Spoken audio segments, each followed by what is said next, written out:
ایک نوجوان تھا، گھر میں غریبی تھی، غربت کا عالم تھا، اور وہ کام کرنے کی غرض سے گھر سے روزانہ نکلتا اور جاتا وہاں پر کام تلاش کرتا، لیکن اسے کام نہیں ملتا۔ صبح جاتا اور شام کو گھر واپس آ جاتا، اس کو کوئی کام نہیں ملتا۔ غریبی تھی، اس کے بھی سپنے تھے، اس کے بھی خواب تھے۔ وہ بھی سوچتا تھا میرے پاس بھی اچھا گھر ہو، وہ بھی سوچتا تھا میرے پاس بھی اچھا محل ہو، وہ بھی سوچتا تھا میرے پاس گاڑیاں ہوں، لیکن کام نہ ملنے کی وجہ سے وہ پریشان ہو کر کے واپس گھر چلا آتا۔ یہ سلسلہ جاری رہا، یہ سلسلہ روزانہ چلتا رہا۔ ایک دن جب وہ کام کی غرض سے شہر گیا اور جب واپس آ رہا تھا تو اس نے راستے میں ایک خوبصورت سی تھیلی دیکھی، ایک تھیلی دیکھی پڑی ہوئی تھی۔ وہ قریب جاتا ہے، اس کو اٹھاتا ہے۔ اٹھانے کے بعد جب اس تھیلی کو کھول کر دیکھتا ہے تو کیا دیکھتا ہے؟ اس میں ایک خوبصورت شاندار ہار رکھا ہوا ہے۔ جب وہ دیکھتا ہے، دیکھنے کے بعد مسکرانے لگتا ہے، یار یہ تو بڑا قیمتی ہے، بہت قیمتی سامان ہے۔ فوراً وہ اپنے جیب میں ڈالتا ہے اور مسکراتا ہوا اپنے گھر واپس آ جاتا ہے۔ کھانا کھاتا ہے اور کھانے کے بعد وہ اپنے بستر پر چلا جاتا ہے۔ اب جب بستر پر لیٹتا ہے تو اس کے خواب، اس کے سپنے، اس کے ارمان یاد آنے لگتے ہیں۔ یار میرے پاس اتنا قیمتی ہار جو آج میں نے پایا ہے، کل جاؤں گا اس کو بازار میں فروخت کروں گا، بیچ دوں گا، اور بیچنے کے بعد جو اس کی قیمت مجھے ملے گی اس سے میں ایک شاندار گھر بناؤں گا، اچھا گھر بناؤں گا، گاڑیاں خریدوں گا اور شادی بھی کروں گا۔ سوچتا ہے شادی بھی کروں گا، اپنی زندگی کے سفر کو آگے چلانے کی کوشش کروں گا۔ وہ نوجوان یہ سوچ کر کے اپنے بستر پر مسکرا رہا ہوتا ہے کہ اب میرے گھر کی غریبی دور ہو جائے گی۔ حضرات، وہ نوجوان سو جاتا ہے۔ صبح کا وقت ہوا، جب وہ گھر سے باہر نکلتا ہے۔ جب گھر سے باہر نکلا تو کیا دیکھا؟ ایک بزرگ راستے پر کھڑا ہو کر کے آواز دے رہا ہے، اے لوگو، اگر کسی نے میرا ہار پایا ہو تو وہ ہار مجھے لوٹا دے، اس کے بدلے میں 500 دینار دے دوں گا۔ حضرات، وہ پریشان ہے، غم زدہ ہے، پریشانی کے عالم میں آواز دے رہا ہے، لوگو اگر میرا ہار کسی نے پایا ہو تو وہ ہار مجھے لوٹا دے، میں اسے 500 دینار دے دوں گا۔ وہ ہار بڑا قیمتی ہے۔ اس نوجوان نے جب اس بات کو سنا تو اس نے کہا، یار ہار تو میرا ہے نہیں، میں صرف بازار گیا تھا، واپس آ رہا تھا، راستے میں ملا تھا، اصلی مالک تو یہ ہے، لاؤ اسے ہار لوٹا دیتے ہیں۔ غریب تھا لیکن ایماندار تھا، غریب تھا ایماندار تھا۔ اس نے کہا ہار تو میرا نہیں ہے، ہار کا اصلی مالک تو یہ ہے، تو یہ کام کرتے ہیں، ہار کو اسے واپس کر دیتے ہیں۔ وہ نوجوان اس بزرگ کے پاس جاتا ہے، قریب جاتا ہے، جانے کے بعد کہا، بابا ہار میرے پاس ہے، ہار میں آپ کو دے دوں گا، لیکن آپ ہار کا حلیہ تو بتا دیں، میں اسے آپ پر کیسے بھروسہ کر لوں کہ ہار وہ آپ ہی کا ہے۔ بابا نے کہا کہ ہار کا یہ حلیہ ہے، یعنی ہار کا سارا نقشہ بتایا۔ اس نوجوان نے کہا، بابا وہ ہار آپ کا میرے پاس ہے۔ گھر کے اندر جاتا ہے اور جانے کے بعد وہ ہار نکالتا ہے، اور نکالنے کے بعد ہار لے کر کے آتا ہے۔ ہار لایا، اس نے ہار لانے کے بعد بابا کو دے دیا۔ اب یہ بابا اس کے بدلے میں 500 دینار دینے لگتا ہے۔ اس نوجوان نے کہا، بابا ہار آپ کا ہے، میں تو صرف بازار گیا تھا، راستے میں مل گیا، میں اٹھا کر کے لے آیا، تو پھر میں کیوں لوں؟ وہ نوجوان کہتا ہے، یہ سارا کچھ آپ کا ہے، میں اس کا حقدار نہیں ہوں، میں یہ ہار صرف رب کی رضا کے لیے آپ کو دے رہا ہوں۔ کیا کہا؟ رب کی رضا کے لیے دے رہا ہوں، بس میرے لیے آپ دعا کریے گا۔ وہ نوجوان جب اتنا کہتا ہے، وہ بزرگ دعائیں دیتا ہوا وہاں سے چلا جاتا ہے۔ یہ نوجوان اپنے گھر آتا ہے، کچھ دن کا وقت گزرتا ہے۔ اب وہ نوجوان کام کی تلاش میں دوسرے شہر میں جانے کا ارادہ کرتا ہے۔ سوچتا ہے یہاں پر تو مجھے کام نہیں مل رہا ہے، اب میں دوسرے شہر جاؤں گا، وہاں پر کام تلاش کروں گا اور وہیں پر سیٹل ہو جاؤں گا۔ وہ نوجوان گھر سے نکلتا ہے، دوسرے شہر جانے کے لیے اس کو سمندر کا سفر طے کرنا ہوتا تھا۔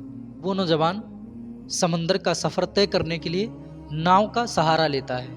ناؤ پر سوار ہوتا ہے، جب بیچ سمندر میں پہنچتا ہے تو سمندر کے اندر طوفان آ جاتا ہے، سمندر کے اندر لہریں مارنے لگتی ہیں، جس کی بنیاد پر ناؤ ٹوٹ جاتا ہے۔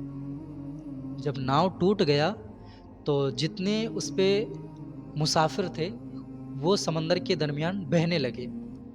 اس نوجوان کو ایک تختہ مل جاتا ہے، یہ اسی تخت پر سوار ہو جاتا ہے، اسی تخت پر سوار ہو جاتا ہے، اس پر بیٹھ جاتا ہے۔ اب سمندر کی موج جس طرف لے جا رہی تھی یہ تختہ اسی طرف بہتا ہوا جانے لگا۔ اس نے جب تھوڑی دور کا سفر طے کیا تو کیا دیکھا کہ سامنے ایک گاؤں نظر آیا، سامنے گاؤں نظر آیا۔ یہ تختہ اس سمندر کے کنارے گیا اور جانے کے بعد وہاں پر رک گیا۔ یہ نوجوان تختہ سے اترتا ہے اور اس گاؤں کی طرف روانہ ہوتا ہے، گاؤں کی طرف جاتا ہے۔ گاؤں میں جا کر کے دیکھا کہ ایک مسجد بنی ہوئی ہے، وہ نوجوان جا کر وضو کرتا ہے، وضو کرنے کے بعد اس مسجد میں نماز ادا کرتا ہے۔ نماز ادا کرنے کے بعد قرآن اٹھاتا ہے اور قرآن پڑھنے لگتا ہے، قرآن کی تلاوت کرنے لگتا ہے۔ حافظ قرآن ہوتا ہے، قرآن کا قاری ہوتا ہے، آواز بھی شاندار ہوتی ہے۔ جب قرآن پڑھتا ہے تو گاؤں کے لوگ اس کی طرف کھینچے چلے آتے ہیں۔ مسجد میں کوئی قرآن کی تلاوت بہت شاندار آواز میں کر رہا ہے، گاؤں کے لوگ اس کی طرف آ جاتے ہیں۔ دیکھا کہ مسجد میں ایک شخص بیٹھا ہوا ہے جو یہاں کا نہیں معلوم ہوتا، وہ قرآن کی تلاوت بہت شاندار آواز میں کر رہا ہے۔ لوگوں نے کہا بیٹا آپ کہاں سے آئے ہیں؟ اس نوجوان نے اپنا سارا سفر بیان کیا۔ میں کام کے غرض سے دوسرے شہر جا رہا تھا، سمندر میں طوفان آ گیا، میں نے ایک تختہ کا سہارا لیا، آپ کے گاؤں تک آ گیا۔ میں مسجد دیکھا تو نماز ادا کرنے کے لیے آیا، قرآن کی تلاوت کرنے بیٹھ گیا۔ لوگوں نے کہا کہ آپ کی آواز بڑی شاندار ہے، بہت شاندار آواز ہے، آپ قرآن بہت اچھا پڑھتے ہیں، اگر آپ چاہیں تو یہاں پر امامت کر سکتے ہیں، آپ نماز پڑھائیں، ہمارے بچوں کو بھی قرآن کی تعلیم دیں تاکہ یہاں پر بھی ہمارے بچے بھی حافظ قرآن قاری بن جائیں، دین کی معلومات ان کے پاس بھی ہو جائے۔ اس نوجوان نے کہا اگر ایسی بات ہے، اگر آپ لوگ راضی ہیں تو بے شک میں امامت کرنے کے لیے تیار ہوں۔ وہ نوجوان امامت کرنے کے لیے تیار ہو جاتا ہے، لوگ اپنے گھر لے کر کے جاتے ہیں، اس کو کھانا وغیرہ کھلاتے ہیں۔ کھانا کھلانے کے بعد وہ نوجوان وہیں پر نماز پڑھانے لگتا ہے، بچوں کو قرآن کی تعلیم دینے لگتا ہے، قرآن پڑھاتا ہے۔ 1 سال کا عرصہ گزرتا ہے، وہاں کے بچے حافظ قرآن قاری قرآن بن جاتے ہیں۔ اب یہ نوجوان لکھنا بھی سکھانے لگا، اچھی کتابت کرتا تھا، بہت شاندار لکھتا تھا۔ اس نے وہ جو حافظ قرآن ہو چکے تھے ان کو لکھنا سکھانے لگا، یہ بیٹا اس طرح لکھا جاتا ہے، ایسے پکڑو گے تو ایسا لکھا جائے گا۔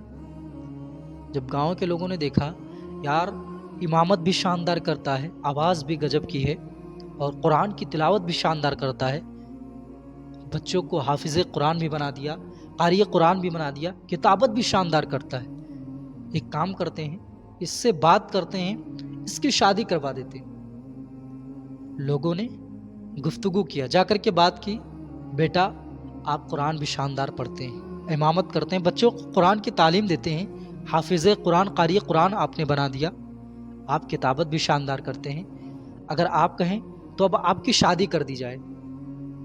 اس نوجوان نے جب یہ سنا تو اس کی خواہش بھی تھی کہ شادی بھی کی جائے گی انشاءاللہ۔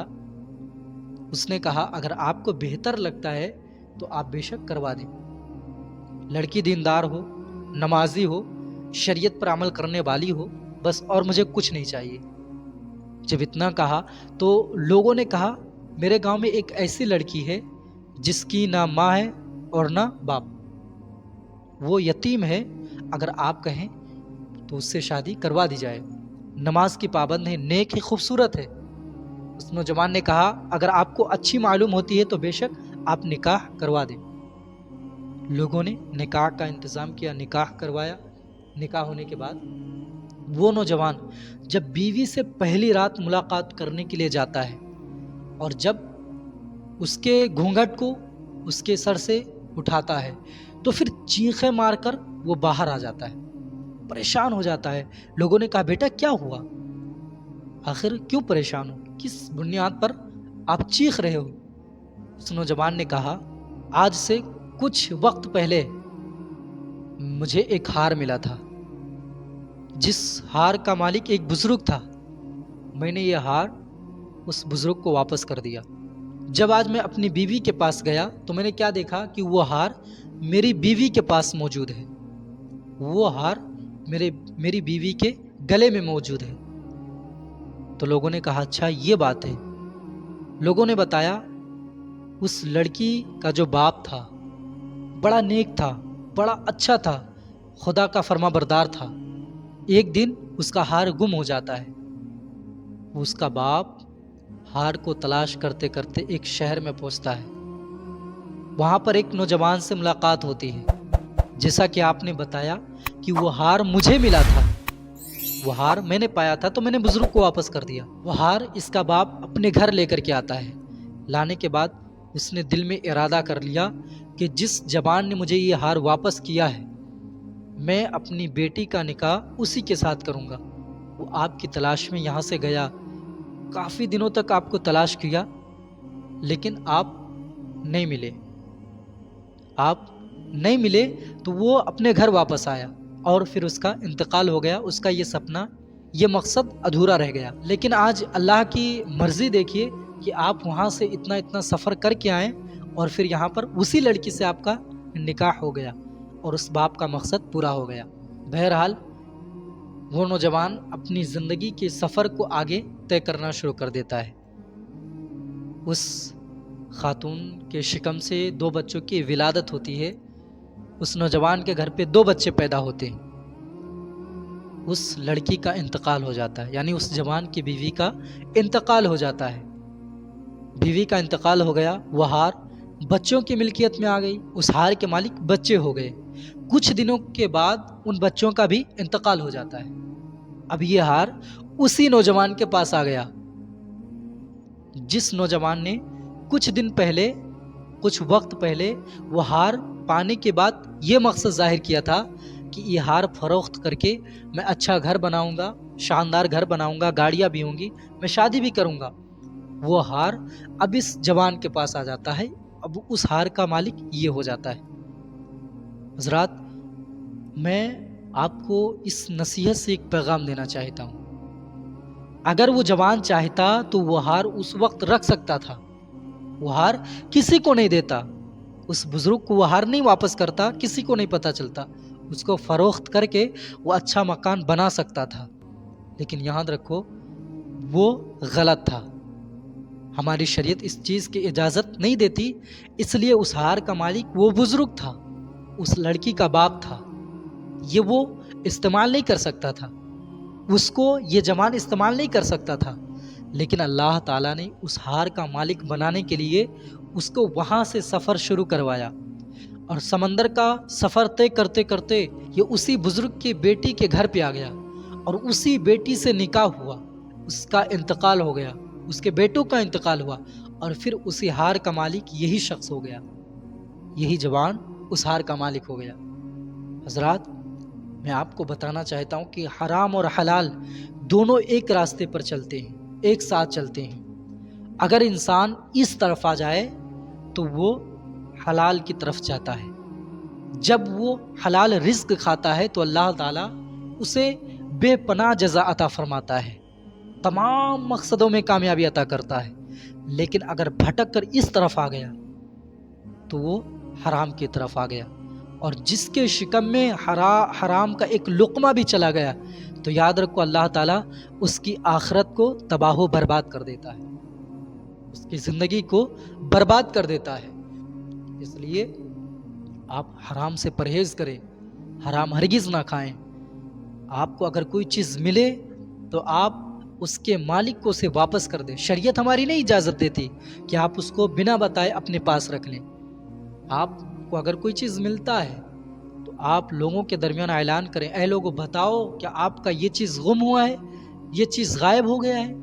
اگر وہ کہتا ہے ہاں میری یہ چیز غائب ہے تو آپ اسے پوچھو اس کا حلیہ کیا ہے۔ اگر وہ صحیح بتاتا ہے تو اسے اس کے مالک کو واپس کر دینا چاہیے۔ یہ ہماری شریعت اجازت نہیں دیتی کہ آپ کسی کا مال اپنے پاس رکھیں اور اسے کھا لیں۔ حضرات، اس چیز کو ہمیں اور آپ کو اپنے دل پر نقش کرنا چاہیے، بٹھانا چاہیے، کبھی کسی کا حق تلفی نہ کرے، کبھی کسی کا حق نہ مارے، ہمیشہ اپنے ہی سامان پر اپنا قبضہ کریں۔